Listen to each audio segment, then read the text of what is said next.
I wanted to talk about public speaking today and like the fears, stage fright, all that kind of stuff. Um, One of the things about me is that like I don't really get nervous in front of a crowd of I think any size. But I used to be. I used to be like really afraid of speaking in public. So in general, I feel like if you want to get better at public speaking, it's usually better to learn from someone who suffered rather than someone who like just is a natural to it, because then at least maybe you can apply it. Like, what are you going to do if someone's a natural at like doing whatever, right? You're just like, they can't even explain. They're like, it's like breathing air for them, right? For me it wasn't, and it was like in primary school I was so afraid, being like this autistic kid everyone made fun of. Putting yourself out there and vulnerable just felt like more opportunity to be harassed or whatever, right? So maybe you can relate to that. If not, still like if you're afraid, you're still like concerned about something, right?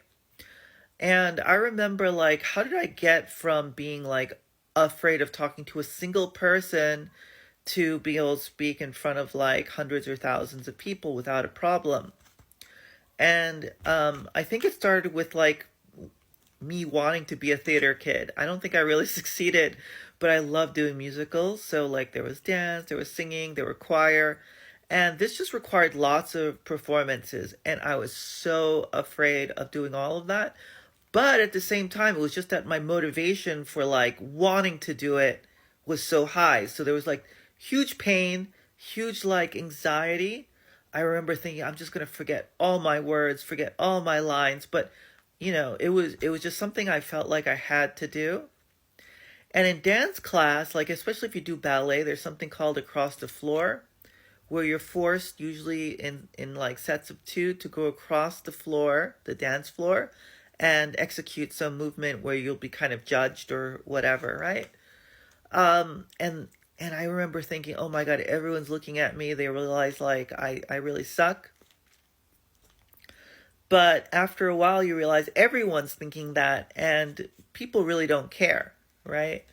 So I think the repetition and the frequency of exposure is really big. If you do a talk once a year, once every 2 years, I don't think you're just going to get better at public speaking or feel more comfortable. You can obviously know your material. I think when I was, earlier on, I would like do a lot of work just to know the material back and forth, and that made me feel more comfortable. But really, the thing that helped the most is just doing things that put me out of my comfort zone as often as possible. And doesn't have to be speaking. It could be like, in my case, it was like dance and choir, concerts and singing. Um, but for you, it could be whatever. It could be doing improv. It could be going to meetups and volunteering to like to help, even because usually people who help out get to say a few things. You could even like volunteer to do a presentation to whatever subject you're interested in. So there are all of these opportunities for you to um, get more comfortable with talking in front of people. Um, the other thing that happened for me that was like, I'm really glad it happened, was I truly, truly bombed during a talk. My company that I was working for had a conference that opened up because the speaker at the conference canceled, and my company paid me to fill it in. They were like, it's going to be great, you'll love it. And it was like last minute, like, pack your bags and go sort of thing. So I went there and I realized once I started doing my talk that the audience was hostile.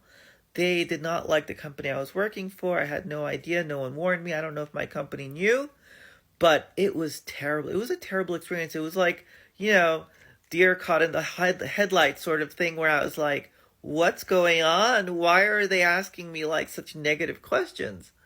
Um, those leading questions that make you look bad. And afterwards, I realized I survived. I'm still alive. And every single thing I do now, like, I think there's a moment in my head where before I go, on stage or whatever, I'm like, it can't be as bad as that, you know? And having done lots of other things, you see other people fail and they survive.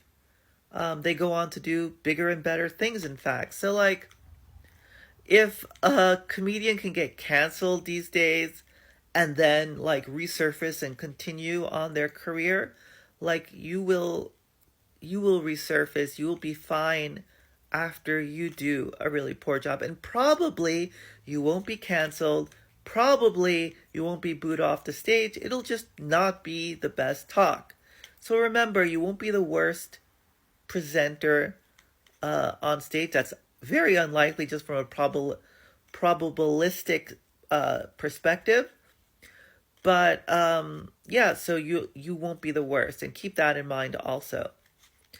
So I think that's about it. I wanted to just share this. Maybe this is useful. Maybe I'll do more of these. I took a break from trying to fix my computer. You can kind of see it here in pieces. I realized I'm missing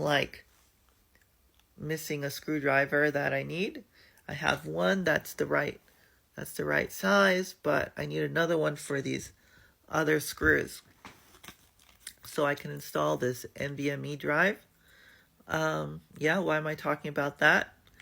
Don't know. So hopefully that was helpful. Let me know like how you feel and what kind of issues you have or what helps you when you do public speaking. Bye.